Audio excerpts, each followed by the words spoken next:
বন্ধুরা, তো চলে এসেছি তাজ কিচেনে। আজকে বানিয়ে দেখাবো কদম পিঠা। আর এই কদম পিঠাটা বানিয়েছি তাল দিয়ে। যেহেতু এখন তালের সিজন, বর্ষাকাল, এখন তো তাল পাওয়া যায়। তো বাজারে কিন্তু প্রচুর পরিমাণে এখন তাল পাওয়া যাচ্ছে। তো আমি এটা বাজার থেকে কিনে আনিনি, তালটা আমাদের নিজেদের বাড়িতে তাল ছিল, সেই তাল দিয়েই বানিয়েছি। তো এই পিঠাটা কিন্তু খুব সহজেই বানানো যায়। স্কিপ না করে সম্পূর্ণটা দেখার অনুরোধ রইল। আর যারা আমার চ্যানেলের নতুন বন্ধু এখনও সাবস্ক্রাইব করে রাখেননি, অবশ্যই চ্যানেলটিকে সাবস্ক্রাইব করে রাখার অনুরোধ রইল। যখনই কোনো নিত্য নতুন রেসিপি আপলোড করবো পৌঁছে যাবে সবার আগে আপনার কাছে। তাহলে চলুন প্রথমে পুরটাকে রেডি করে নিই। তো পুর বানানোর জন্য এখানে আমি 1 কাপ নারকেল কোড়া নিয়েছি, ফ্রেশ নারকেল কোড়া। আর এখানে দিয়ে দেবো 1/4 কাপ চিনি। এখানে চিনির পরিবর্তে গুড় ব্যবহার করতে পারেন। আর মিষ্টির পরিমাণটা অবশ্যই নিজেদের পছন্দ অনুযায়ী কম বেশি করে নিতে পারেন। আর টেস্টটাকে ব্যালেন্স করার জন্য সামান্য পরিমাণে একটু লবণ দিলাম। দিয়ে এখন সব উপকরণ কটা একটু ভালো করে মিশিয়ে নেব। আর এই পর্যায়ে ফ্লেমটাকে লো টু মিডিয়াম করে রাখতে হবে। মিডিয়াম বা হাই ফ্লেমে রাখা যাবে না। হাই ফ্লেমে রাখলে কী হবে, নারকেলটা পুড়ে যাওয়ার সম্ভাবনা থাকে। আর চিনি যেহেতু দেওয়া রয়েছে, মেল্ট হয়ে গেলে সহজেই পুড়ে যেতে পারে। আর এখানে দিয়ে দেবো 1 চামচ তাল। যে তালের পাল্প রেখেছিলাম সেই তালের পাল্প 1 চামচ দিয়েছি। খুব বেশি পরিমাণে দিইনি, অল্প পরিমাণেই দিয়েছি। দিয়ে এখন দেখুন অনেকটাই নরম হয়ে গেছে, কারণ হচ্ছে চিনিটা মেল্ট হয়ে গেছে।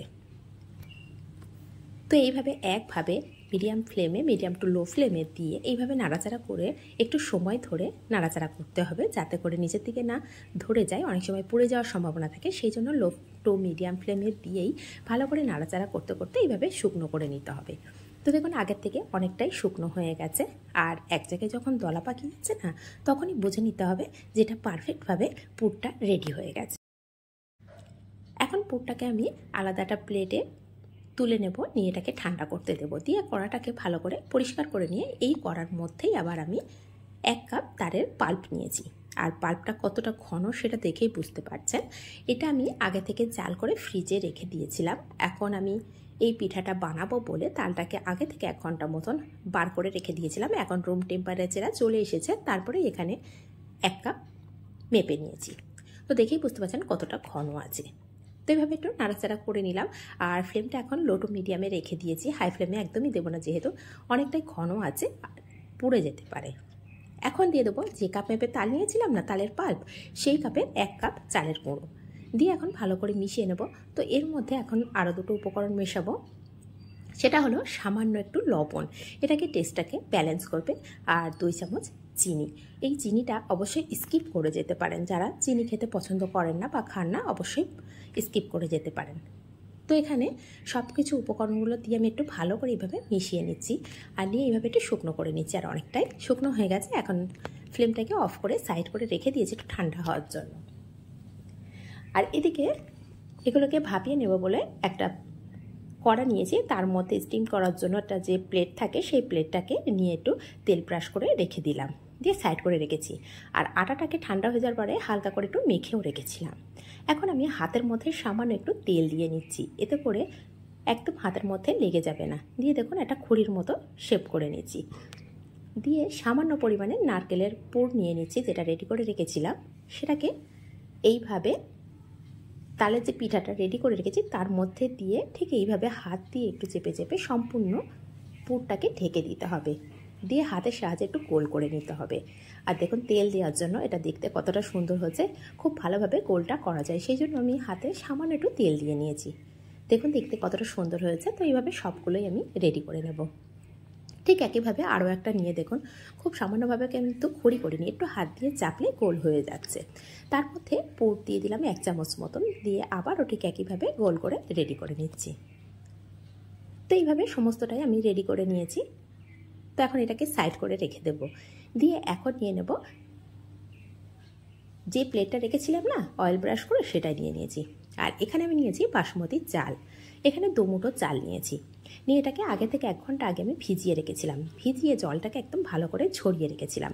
এখন যে কদম পিঠাটা রেডি করে রেখেছিলাম না, সেই পিঠাগুলো নিয়ে এখন চালের মধ্যে ভালো করে একটু হাত দিয়ে এইভাবে চেপে চেপে দেবো, যাতে করে যখন কদম পিঠাটা একদম রেডি হয়ে যাবে পরিমাণ মতো ফুলটা ফুটতে পারে। এই চালের জন্যই ফুলটা খুব সুন্দরভাবে ফুটে যাবে।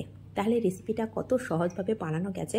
স্কিপ না করে যারা এই পর্যন্ত দেখেছেন তারা তো বুঝতেই পারলেন যে কতটা সহজভাবে রেসিপিটা বানানো যায়। আর এটা বানানো এখনও শেষ হয়নি, যখন ভাপে দেব তো দেখুন এবার সবগুলো বানানো হয়ে গেছে, এখন পালা ভাপে দেওয়ার। তো ভাপে দেওয়ার জন্য আগে থেকে আমি কড়ার মধ্যে জল বসিয়ে রেখেছিলাম, দিয়ে পিঠাগুলো রেডি করছিলাম।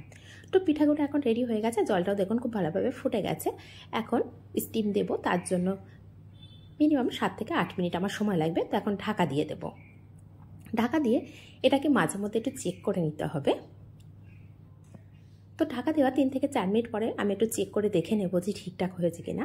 তো আমি একটু চেক করলাম, দেখুন চালগুলো এখনও সম্পূর্ণ ফুলে পরিণত হয়নি। খুব সুন্দরভাবে যখন চালগুলো ফুটে যাবে না, একদম ফুলের মতো দেখতে লাগবে। আরও 3 থেকে 4 মিনিট পরে ঢাকনাটা খুলে আমি দেখিয়ে দিচ্ছি। দেখুন দেখতে এখন কতটা সুন্দর হয়েছে আর কতটা লোভনীয় লাগছে। একবার হলেও এইভাবে বাড়িতে বানিয়ে দেখতে পারেন। আর যদি এটা ফেসবুক থেকে দেখে থাকেন অবশ্যই পেজটিকে ফলো করে রাখবেন। আর যদি ইউটিউব থেকে দেখে থাকেন চ্যানেলটিকে সাবস্ক্রাইব করে রাখবেন। যখনই কোনো নিত্য নতুন রেসিপি আপলোড করব তখনই আপনার কাছে পৌঁছে যাবে। আর একটা ভেঙে দেখাচ্ছি, দেখুন দেখতে কতটা সুন্দর হয়েছে, খেতেও ভীষণ টেস্ট হয়েছে। একবার হলেও এইভাবে বাড়িতে বানিয়ে দেখতে পারেন। কতটা সহজভাবে বানানো গেল সেটা তো স্কিপ না করে যারা দেখেছেন তারা তো সহজেই বুঝতে পেরেছেন। তাহলে রেসিপিটা কেমন লাগলো সেটা অবশ্যই কমেন্ট করে জানাবেন। আর যদি একটু হলেও আপনাদের ভালো লেগে থাকে তাহলে নিজেদের মানুষের কাছে শেয়ার করে দেবেন। তাহলে আজ এই পর্যন্ত, আবার আসবো নিত্য নতুন কোনো রেসিপি নিয়ে। ধন্যবাদ।